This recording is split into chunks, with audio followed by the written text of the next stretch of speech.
Oh, how good is it, boys, to have some rugby back, eh? The lads out there banging and clanging. Big games are coming. I like it. Now, I know we can't go to the stadium to watch. Well, what we can do is nail our big match day routine, right? And what is the most important part of big match day? Correct, food. And to that end, I've called an old friend of mine. Now, she literally knows her onions, okay? We're doing a cook-up, we're getting our pre-match meal nailed, and we're gonna show the rugby community exactly what they should be doing to get their routines back, make things feel a little bit normal again. Now, she told me where we got to meet her. I've got the coordinates. We might have to go off-road, we might have to get a little bit adventurous to get there, but I think it'll be worth it.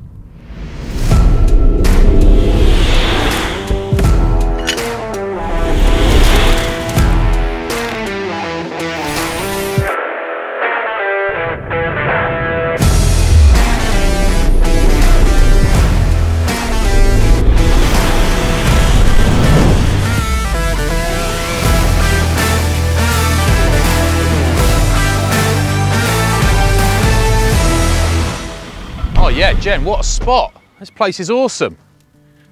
So, Jen, what we're trying to do today is keep in mind these poor rugby supporters that haven't been allowed for months and months to go and watch their teams live. And we're gonna cook them, or you're gonna cook them, a pre-match meal. Yeah. Okay, this isn't for the players, be a bit heavy on the old tummy. This is for the fans. Just get some set for the day. So what are we having?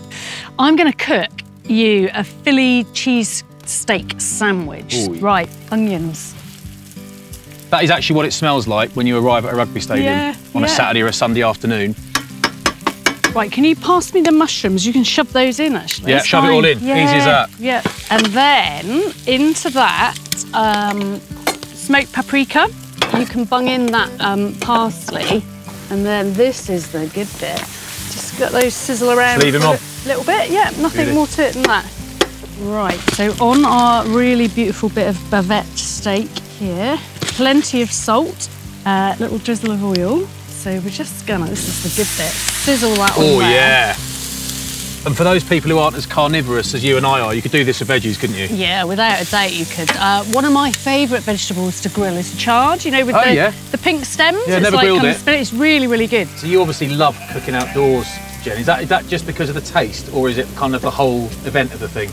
It's the whole event for me, you know, it just turns it into a little bit of an exciting adventure, and I think we need all the little adventures we can get, don't we, right now?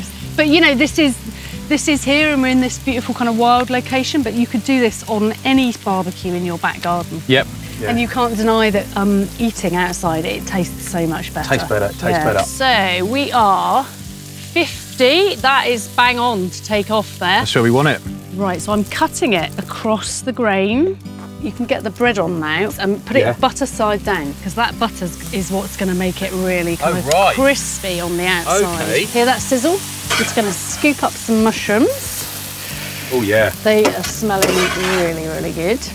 Right, then, our beautiful steak, look at that. Oh, you could use any cheese you like, but I really love Stilton. It's my favourite cheese in the world. So. Butter up. Like this. Oh, amazing. All that butter's kind of dripping down. Oh, you see it bubbling. Yeah. Beautiful.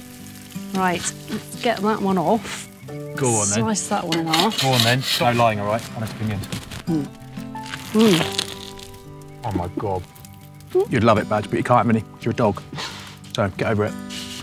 Jen, thanks for bringing us out here. What a spot. Great day. Oh, it's an absolute pleasure. It's beautiful, isn't it? Yeah, I'm going to come back. You can leave the rig there. Cook yourself a sandwich. Cook myself a sarnie. Yeah, and the dogs. Sounds decent. What do you reckon, mate? Reckon we'll come again? I think we'll come again, won't we?